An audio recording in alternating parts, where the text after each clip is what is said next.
Shpesh herë hami natë me vetën tonë. Si ka mundësi që nuk kemi fituar një luftë, si ka mundësi që nuk kemi pushtuar asnjë.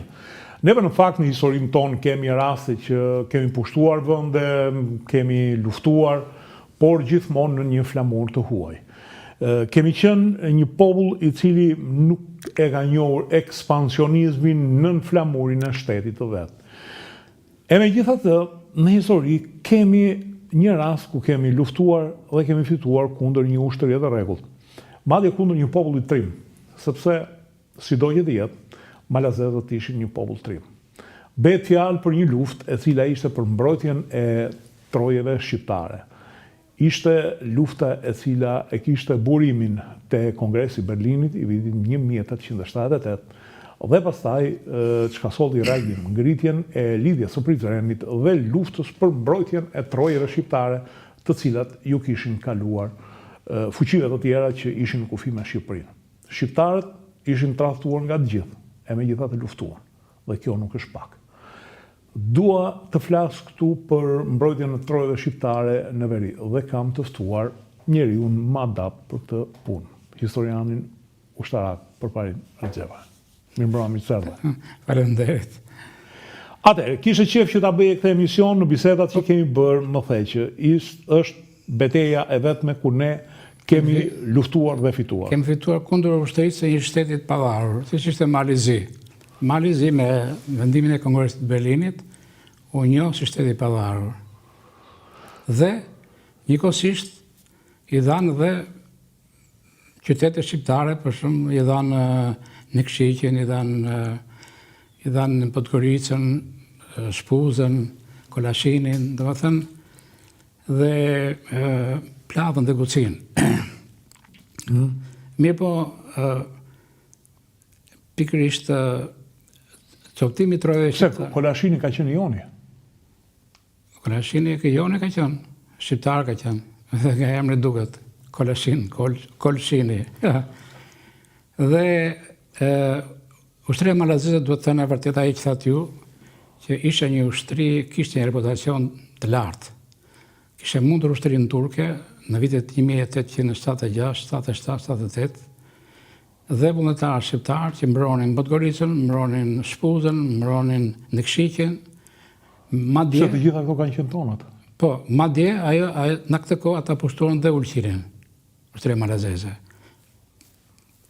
Por Kongresi i Berlinit vendosi që të japë ato territore që tham, kurse Ulqirin e ktheu prapë Perandorisë Osmane. Dhe lidhja shqiptare e Prizrenit, që ishte... Shiko, ndalojmë një sekond këtu. Lidhja shqiptare e Prizrenit u tolerua në fillim nga porta e lartë, apo jo? Po sigurisht. U tolerua që të sigurisht. Themelohej, me sensin që unë si perandori po i pranoj vendimet e Kongresit Berlinit, po s'kam që bëj këtyre që nuk duan. Nuk që Turqia në atë kohë Perandori Otomane ishte në pozicion shumë vështirë.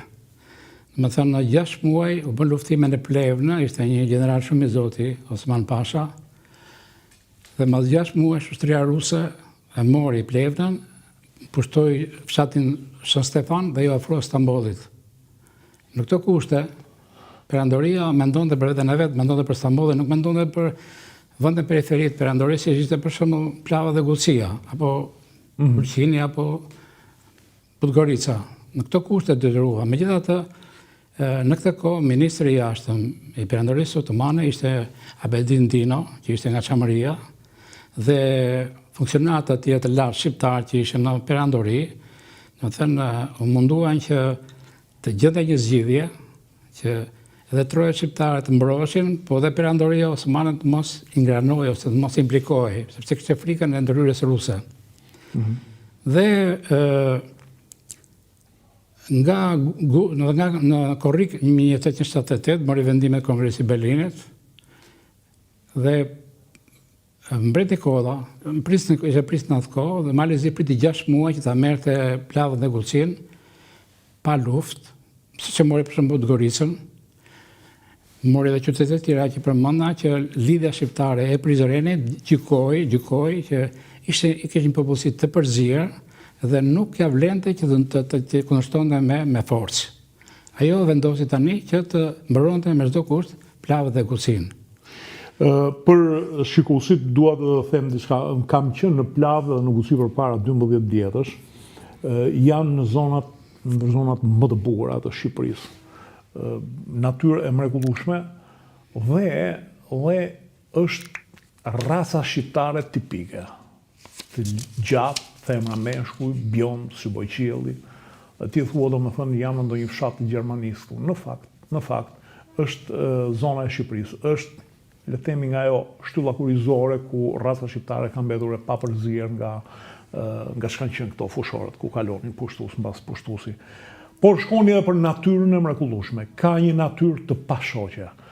Mund të kaloni nga Vermoshi ose mund të kaloni pastaj nga pikat kufitare që njohim të Hanit të Hotit ose të Moriqanit, po ju bie larg nga Moriqani. Shkoni, mos e lini pa shkuar. Po. Se vërtet, unë shkova, me që kisha bërë një studim nga 100 faqe për luftën në plavë dhe guci, dhe shëzove rastin shkova me agjensinë turistie në Tiranë dhe shkova në Vermosh, në Guci, se është Gucia përpara, pasi është plava dhe e pashë, me të vërtet është një zonë e mrekullueshme, jashtëzakonshme e bukur. Mendimi im së pashun ishte që këto qytete të dyja ishin prapambetura, ishin të lëna pas dore. Shumë i kanë lënë pas dore. Dhe atje dëgjohet frikset ishin serbisht, nuk pak dëgjohet fritë shqip, domethënë. Me përjashtim të Vuthajt, që ishte një fshat shumë i bukur shqiptar, 100% shqiptar. Edhe Martinaj, në mos gaboj. Martinaj po Vuthaj njërë, ishte shumë jashtëzakonisht i bukur, ishte edhe një syt kaltër, që vajte me pam atje. Shumë i bukur. Plus si pam ato burimet. Dhe aty lokali që është aty është një grua që shërben e mbajnë vëllezërit e saj që kanë ikur në Amerikë. Po, edhe aty hangëm drejt ne, e grupi jonë, dhe aty janë ato burimet alipar të Pejrenës, janë ato malet karstike dhe del uji atje, janë shumë të bukura. Sipas të studiusit shqiptar që jeton në Malzi, Ibrahim Ahmetej, është një studim shumë serios për plavën e Gucin. Është plava dhe Gucia si krajin bashkë ndodhen në qendër të Alpeve shqiptare, që sipas tij serbët i kanë emërtuar fillimisht ato bjeshkët e Namëna ose prokleti, ashtu, të mallkuara, por bile në plavë Guci është mali më i lartë në Maltëzi. Plavë Guci është Maltëzi dhe është rrethuar rreth për qark, e ke parë vetë, domethënë nga male, kurse aty është lugina shumë pjellore e plavës dhe Gucis. Malet janë të frikshme. Frikshme, po, dhe pikërisht mali i Zi synonte që ta pushtonte këtë dhe sipas praktikës së mëparshme, çdo qytet apo fshat shqiptar që pushtonte Malezi, ai jepte